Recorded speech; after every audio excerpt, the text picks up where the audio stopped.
दोस्तों निफ्टी में continuous momentum बना हुआ है। एफआईज और डीआईज कंटिन्यूस निफ्टी में पैसा इन्फ्यूज़ किए जा रहे हैं।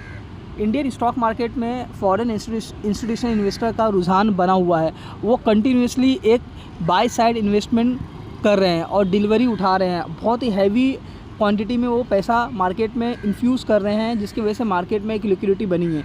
लिक्विडिटी बनने की वजह से मार्केट में कंटिन्यूस रैली हो रही है। उस रैली का फ़ायदा रिटेल लोगों को मिल रहा है। जिनका भी पोर्टफोलियो पिछले 5-6 महीनों से कंटिन्यूस डाउनफॉल में था, उनके पोर्टफोलियो में एक मेजर पॉजिटिव साइड का करेक्शन हो चुका है। वो ऑलमोस्ट जिसका इसका पोर्टफोलियो 40% डाउन था, 45% डाउन था, उनके पोर्टफोलियो में 20% की रैली हो चुकी है। जो भी उनके पोर्टफोलियो में डाउनफॉल बचा है नेक्स्ट 20 to 25%, वो भी आने वाले दिनों में क्लियर हो जाएगा। आपका मेरा क्या सोचना है कि आगे नेक्स्ट आने वाले महीनों में निफ्टी कहाँ जा सकता है? मेरा ऐसा सोचना है कि निफ्टी का अभी फ़िलहाल के लिए नेक्स्ट टारगेट है 25,500, 25,700 25,800 के बीच में निफ्टी का एक गैप बना कर रखा है।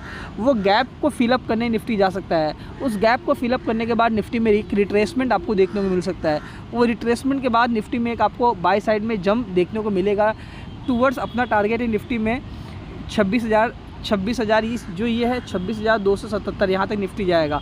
आप देख रहे होंगे कि निफ्टी ने इस स्ट्रक्चर को कम्प्लीटली ब्रेकआउट दे दिया इस स्ट्रक्चर का, और सक्सेसफुली निफ्टी ने इस पर्टिकुलर लेवल के ऊपर क्लोजिंग दिया है। मतलब 24,900 के ऊपर निफ्टी ने सक्सेसफुली क्लोजिंग दिया है।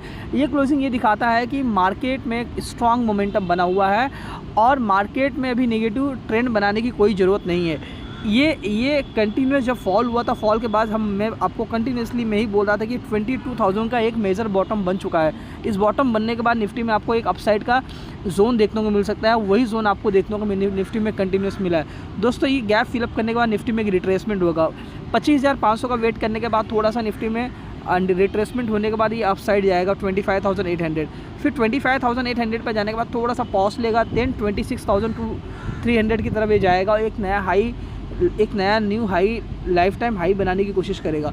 तो आप इस सभी लेवल को ट्रैक करिए दोस्तों, मार्केट में बने रहिए। सारा टेंशन खत्म हो चुका है, टैरिफ का टेंशन खत्म, यूएस और चाइना का डील साइन हो गया है, यूएस और यूके का भी डील सेट अप हो चुका है, इंडिया और पाकिस्तान का वॉर भी ख़त्म हो चुका है। अभी इंडिया का पूरा फोकस है अपनी जीडीपी को आगे लेके जाने के लिए। आने वाले दिनों में India would be one of the top country in the world कि जिसकी जीडीपी में एक आपको एक्सपोनेंशियली ग्रोथ देखने को मिल सकती है। दोस्तों इन्वेस्टमेंट बनाए रखिए, इन्वेस्टमेंट करके रखिए, अपॉर्चुनिटी है, आपको आगे बहुत अच्छा पैसा बनाने का मौका मिल सकता है। थैंक यू सो मच दोस्तों, please do like, subscribe and share my channel.